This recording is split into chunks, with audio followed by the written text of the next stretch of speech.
What's shaking, cats and kittens? Rob Lee here, and today's episode of The Truth in This Art is sponsored by a new online art platform called Fire and Bliss Creative. Fire and Bliss is the first art platform that I've seen that focuses on the art of the LGBTQ plus BIPOC and ally artists exclusively. And I have to say, the pieces are amazing. Whether you're looking specifically to add diverse art to your collection, or you have a space that needs a bit of updating, every single print on fireandbliss.com has been created by a diverse, independent artist who maintains full control over their art and their profit. I work with Fire and Bliss to curate a collection of my favorite pieces, like Somewhere Blue by Wodrich Francois.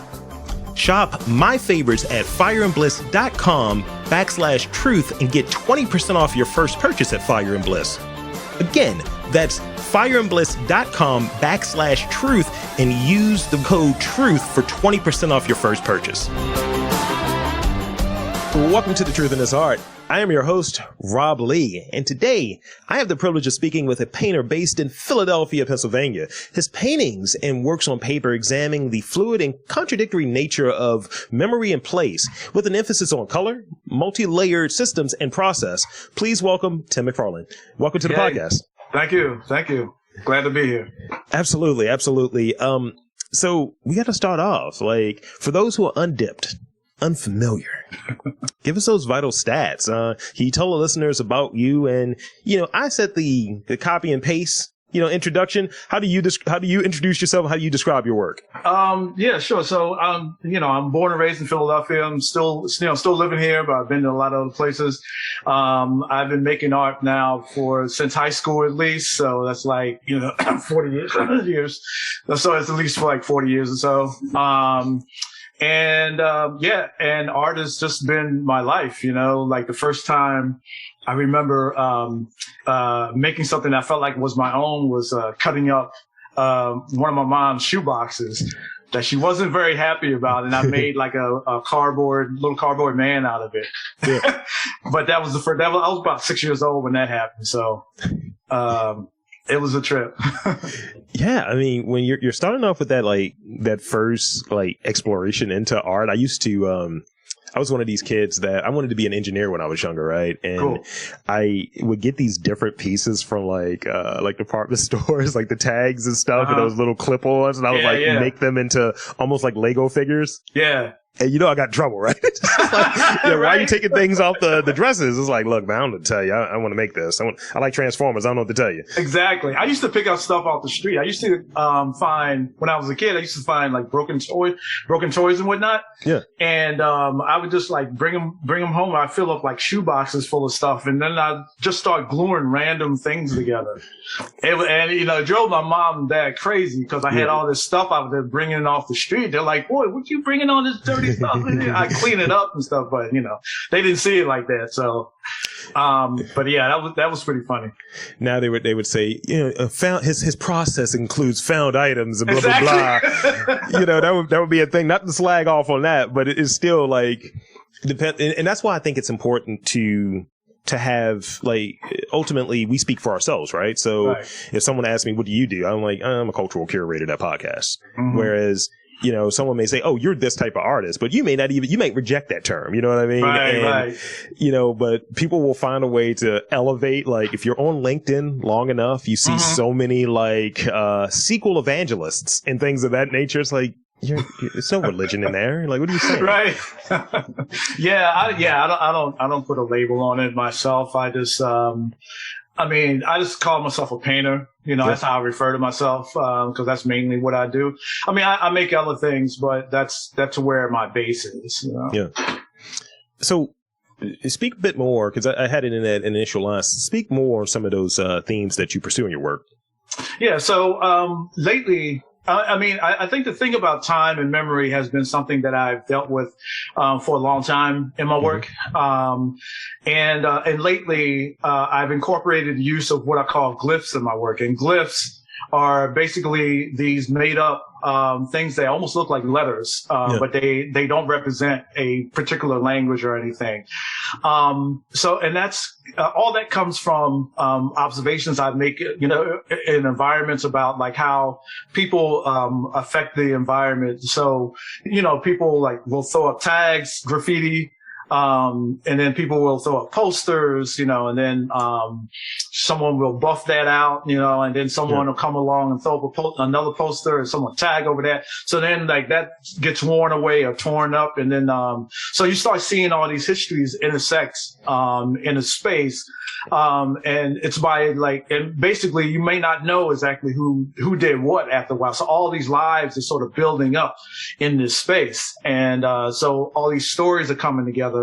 But you don't know who did what. And the way I construct my paintings reflects a lot of what I see, where in my paintings, there will be passages of say the glyphs that are, I'll start with maybe a couple of layers of them, and then I'll paint over that, paint part of that out, and then I'll go and do something else on top of that, and just keep going and going and going, building layer after layer, until I decide to stop and I feel like it's done.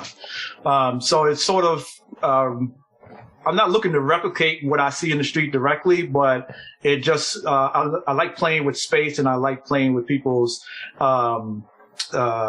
perception of, the painting and the space in the painting. So sometimes it'll look in some areas it'll look really flat, and in other areas it'll push back in space. And there's all these different things coming together, in one place. So, and thank you for sharing that. So, learned a new word today. What was that? Was it glyphs? Oh, glyphs. Yeah.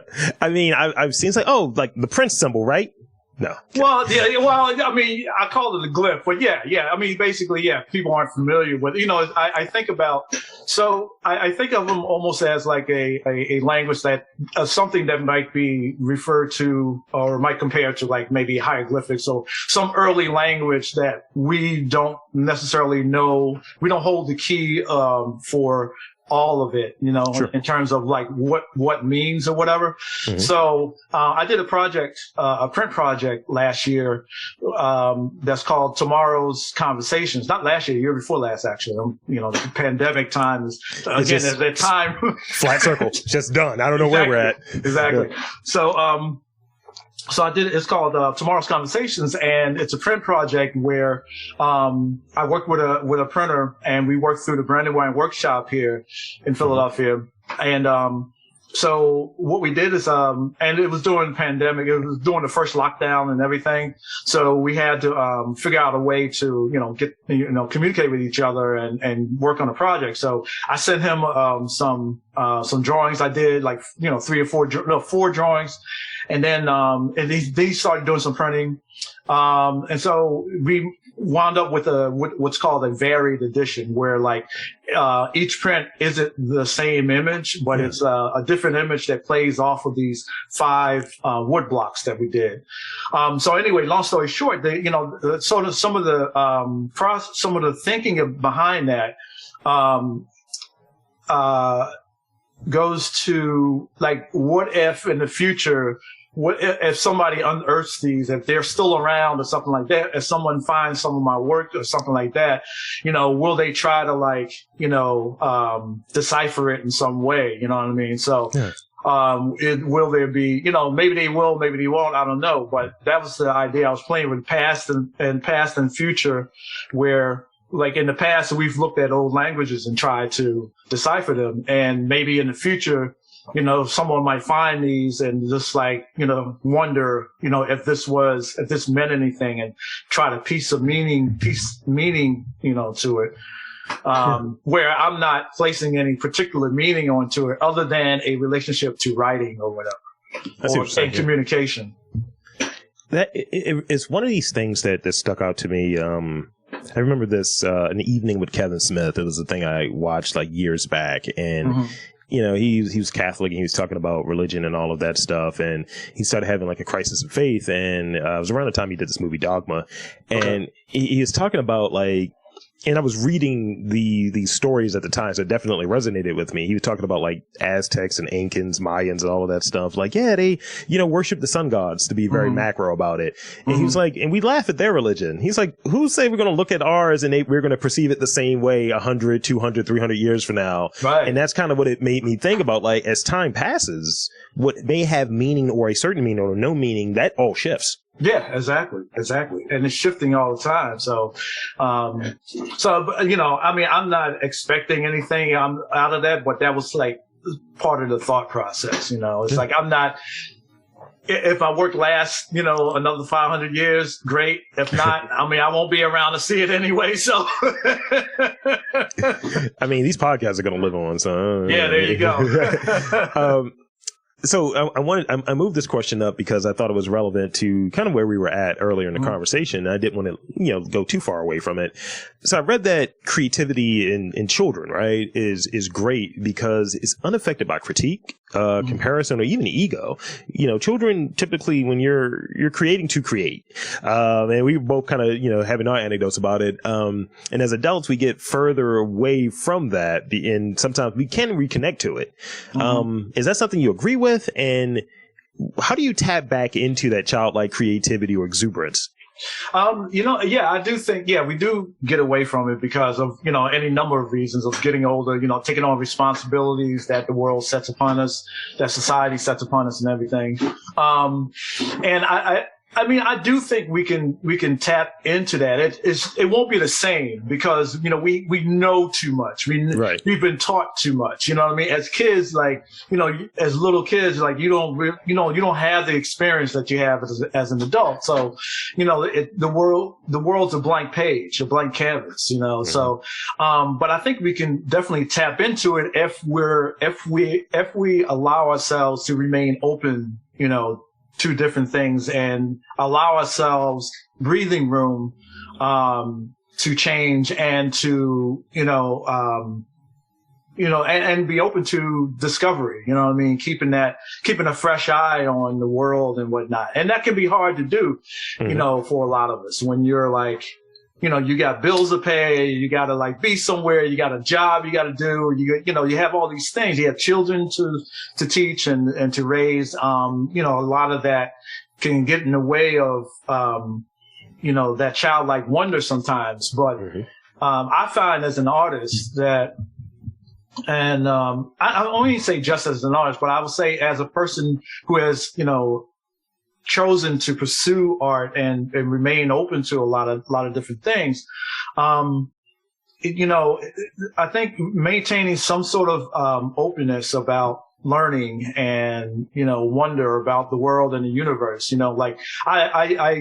I used to like, I grew up on comic books, man. I used to like, and I still read comics, like still read graphic novels all the time, and I used to try to draw the characters all the time. And I remember, and I used to always like, and I still like astronomy, I'm still like, my mind is blown by, just the thought of like a galaxy being like, thousands of light years away. And we can get a little glimpse of it here, you know what I mean? And we're looking back in history too, when we look at the stars, so that's another thing that, there's another little wrinkle there. So, and I think just being able to step outside of like your everyday life, can help, maintain some of that. Yeah. I think that's one of the reasons why, just curiosity, right? Like when I do one of these interviews, I make it a point, and sometimes people don't get it, but I think it's mostly for me selfishly, not to really talk too much to the guests before I get on, because it's like, I want to be able to discover, and that exuberance, that wonder is there of like, let me learn more. And it's like, I'm going to keep asking you questions, but if you know a lot, you don't want to be a fanboy. And I think, you being a comics guy, that makes me really laugh because what I was telling you about earlier. But, you want to be able to balance, like, in terms of like asking questions, at least for me, that's how I learn stuff. And it's like, and I wasn't kidding when I said, oh, I learned a new word, because now I'm just going to bring that up in the conversation. Yeah. So when I was writing these glyphs, it's like, shut up. You weren't doing anything. Exactly. Because I will throw out a $5 thing I learned. And, you know, one of the things I told someone, I was like, this podcast is about me stealing. Y'all just haven't realized it yet. Well, the best artists steal. Absolutely. You know, I tell people, it's like, yo, there's nothing new in podcasting, and there's nothing new in it. I was like, there may be people that approach things differently. Like, you could have this conversation, or you could have an interview with several different podcasts. It's not going to be the same as this one. And I think that's the thing that sets one aside, and embracing one's weirdness and strangeness. But really, the crux of it is, I'm a person interviewing people who I think are interesting. That's literally it. No, that's cool. And that's, you know, and that's a really basic thing. And that's sometimes those like really, when you have something that's that direct and simple, you know what I mean? It can, that opens up a whole world. You know, when you come to it with like a full set, that's like you said, we haven't talked, you know, before this. And when you come to it with a full set of like expectations and knowledge and everything, then that sort of like starts to narrow possibilities, I think, in some, you know, in some ways. Absolutely. I agree with that. One of the things, color is one of the things of many about your work that really sticks out to me. So tell me about color, and how do you use it in your work? What does it represent in your work? And are there common colors that are in your palette? Like, look, I need to put out there some rage, black rage. And it's like, all right. Yeah. So, I mean, color has always been something that I really enjoyed. And I also make work that's like, you know, black, white, and silver, more like gray tone, monochromatic as well. Yes. But color has always been something I always loved learning about and wrestling with, you know, from the very beginning in high school. I don't know if I have it's just funny. I've been looking back at older works, because I have a bunch of older works with me. And I've been looking back at some stuff, and I have seen some threads going back, in terms of color, which is kind of interesting.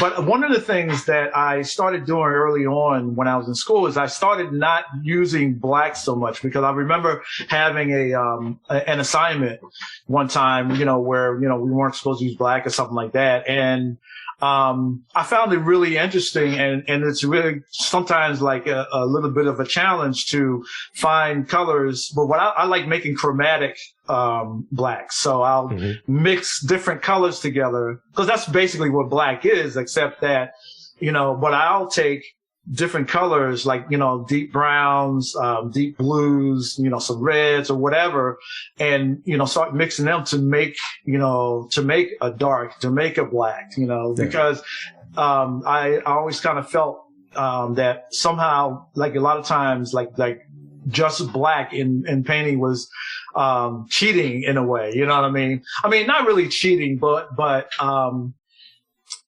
feel like when you make chromatic blacks, darks, it enriches, you know, the darker areas of your painting in a way. You know, someone will look at your painting and say, "Oh, that's a warmer dark area than I thought. That's a cooler dark area." So that sort of thing really interests me, you know what I mean? When I look at artists' work and, you know, they're doing something that's just like out of the normal for, you know, some things in terms of color. You're almost able to get some gradient there too, right? Where if you're playing with that, it's essentially black people. You know, like I had stupid. I was with one of my buddies the other day, and he was like, "Man, we're the same color." I was like, "No, we're not." And he was like, I assure you we are. He's like, "Yo, somebody bring a paper bag over here." He said it into this crowded restaurant with white people in there. It made me laugh a lot. So that's essentially color, right? No? Right. So that's funny. So I got two more real questions for you before I get to my rapid fire ones. Now, people, I think in the literal sense, like Not in a goofy sense, because again, I've been reading 48 Laws of Power and just really doing a deep dive on Robert Greene stuff. And you talk about like masters and things of that nature. So, and for you, who are the masters for your like creative interests? It's like, I have an aspiration to kind of follow what this person may have done, or I really get influenced, or I'm really reinvigorated when I see work from this artist. Who are masters for you in that regard? So, I mean, there's old masters like Caravaggio, like in terms of old masters, like Caravaggio's like pretty up there for me. And then then there's like Cézanne. I really like how he builds, his structures and how he builds his colors and his forms. And then there's people like, I would say like Richard Serra, who's a sculptor. I just really admire his commitment to what he's done in terms of working with steel. There's people like Jack Whitten, who like use very unconventional means to construct his paintings. There's too many to even mention, honestly. There's a lot of people that I look at, even peers of mine that, I'll look at their work and I'm like, oh, okay, so you're doing that now. All right, that's cool. And then there's people in music. Like I look at Björk as a pure artist because, her music isn't for everybody, but I really admire how she pushes, how she's always like sort of pushed like creativity with her songwriting as well as, like the music and technology. There's always been something about her that I really admire, as an artist. Yeah, so no, and that's the thing. You're an overachiever because you actually answered my following question in there. So I appreciate you on that regard. But yeah, it's there are certain people that I just see what they do, and it's like I admire what you guys are doing. It's like whatever that lane is. I think when you make a lane, like I really like what Donald Glover does, what he's attached to, and whether it be film, whether it be music, whether it be just like, look, I'm going to do this musical with Rihanna and I'm going to have a Cuban accent and this is what we're doing. I admire that because it's like you're creating, and yes, obviously it's going to be ego driven, but also it's like, it's a weirdo. I embrace the black weirdos. That's what I look for. And, you have these, you may have questions that are, like battery questions for people. Like, I used to ask, like, who you rocking with, Michael Jackson or Prince? And I use that to determine where they're at. And it's Prince for me. Same. And it's the black weirdo thing is my, cause, my girl mentioned this thing a minute ago. She was just like, look, Prince was like the first black weirdo that made it really cool. Like you couldn't deny that. So it's like the answer, I guess, is, for me at least, I didn't really get on to Prince until after he passed. And for me, it was like Prince when you're older, Michael Jackson when you're younger. As far as like that pop appeal, that kind of, and then when you get into the musicality, it's like, oh, this is dirty. Oh. But man, I grew up on Prince. I was there from the beginning, man. And I was like, when they play certain things on black radio here, like they played, when they played Soft and Wet from one of his first albums, and they played it on the radio, I was like, what? I'm like, whoa. Like, yo, y'all playing Lady Cab Driver next? What we doing here? There you go. So yeah, that was a trip. But yeah, I love and admire Michael, but Prince was the person that like kept you guessing. He was always like pushing things, he was always doing stuff that was just out of the norm, you know what I mean, for a lot of musicians at the time. And you're broadening what it is to be very pro-black while not fitting into what that box is. Exactly. And I think that's what I mean when I say like that black weirdo thing. Because I used to do a podcast called Unofficially Black, and it was me and one of my good buddies, Greg, and we used to talk about like, man, I like wrestling, I like this, I go there, I'll travel. I've been to Philly for wrestling so many times, and you'll talk to people and it's like, why are you wrestling? Ew, why are you spending money on that? And it's like, look, this is what I'm into. Right. I mean, I had cognac on the way up, but still. Yeah. I mean, I was just, I was one of the, when I was younger, I mean, I was in high school in the 80s and like, I was one of those kids wearing like, long duster, all the pins on my, on the coat. And that was it, it was like, oh, you like that white boy music? I'm like, yeah, whatever, man. I do. I like everything though. I'll go from Miles Davis to like Ministry, so. Say Ministry. Look, my girl's into that too. She'll make fun of me. She's like, la, la, la. She's like singing like vampire music. That's what we call it. I was like, let's go to a show and wear the ruffled shirts. These are the conversations we have. And yeah, this is what it is. Yeah. So with that being said, I want to transition to the rapid fire portion of the show, the rapid fire portion of the evening. Okay. So I got a couple questions for you in here, and they're all over the place, but I might have to change it to random fire, but try to answer these as shortly as you can. Okay.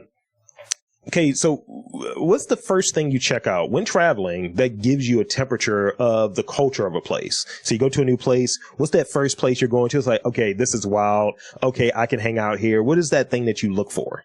I'm going to go wherever the locals are going.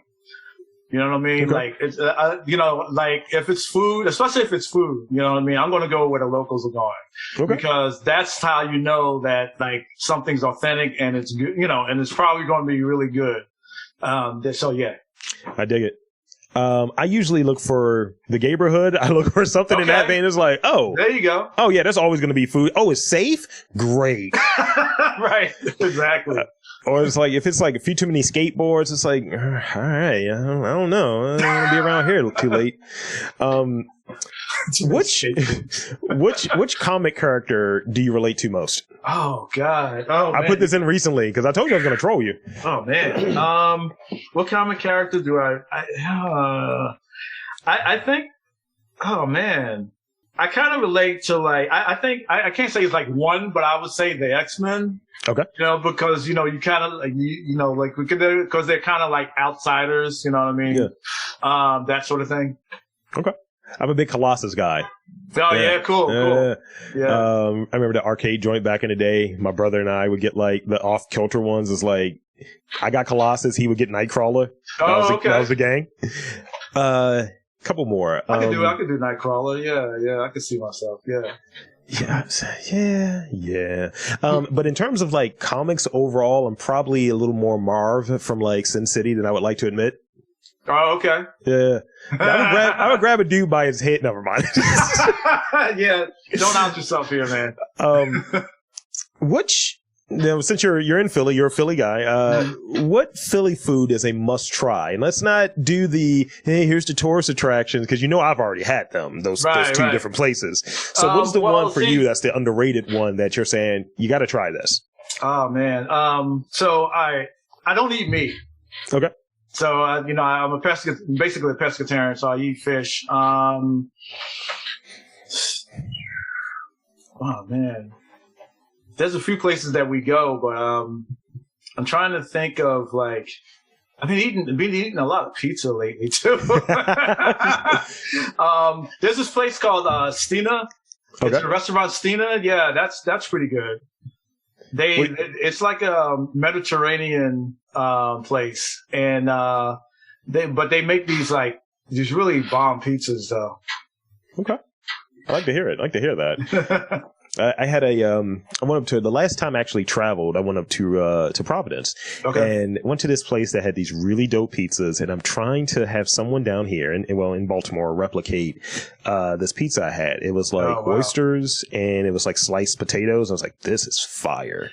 That's so funny. Speaking about potatoes, because my girl and we went to this place that basically has an identity crisis, but they made this pizza that has octopus and potatoes, on it, and it's like a white sauce, white cheese, and everything. Oh my God! But it was so good. Yeah. It was so weird, but it was good. I realize I'm playing myself because I'm on this fast and I'm just talking about food now. I'm moving on. I want to move on. All right. What hashtag describes you best? I'm coming up with the hits, aren't I? Wow, yeah, you are, man. What hashtag describes me best? Oh man. Hashtag Tim. Yeah, that's about it. No. Hashtag don't know what to expect. That's just concatenate that right there. Just bring it all together. There you go. Bring it all together. So this is the last one, which is also going to be one of those you're like, come on, man. This is one I've worked in recently. I've had one misfire. Usually for a question to come out of my pool of questions, if it doesn't go over well, I have to remove it. If it's like 3 times and it doesn't work, I got to remove it. Which rumor would you like to start? Oh, wow. That's a good one, right? I'd like to start. It could be self-aggrandizing if you like. The rumor I would like to start, if it's going to be self-aggrandizing, the rumor I would like to start is that I'm going to have a solo show at MoMA in the fall. Oh my! I need to be on a VIP list. I'll keep you in mind. I'll pull some strings. So that's it. That's pretty much it. Awesome. Thank you for indulging me in my random rapid fire. And I want to, again, thank you for being on this podcast. And 2, I want to also invite you and encourage you to tell the fine folks where to check your workout, your social media, all of that good stuff. Oh, yeah, sure. So on social media, I'm most active on Instagram, and that's Tim McFarlane Art, TIMMCFARLANEART on Instagram. I have a website, timmcfarlane.com. And I'm also represented here in Philadelphia by the Bridget Mayer Gallery, so you can see my works there on their site as well. If you're coming to Philadelphia, last year I completed my first public mural, and that's at 10th and Callowhill. It's called Bound Together. It's on the northern side of Chinatown here. So there you have it, folks. I want to again thank Tim McFarlane for coming on to the podcast. And I'm Rob Lee saying that there's art in and around your city. You just got to look for it.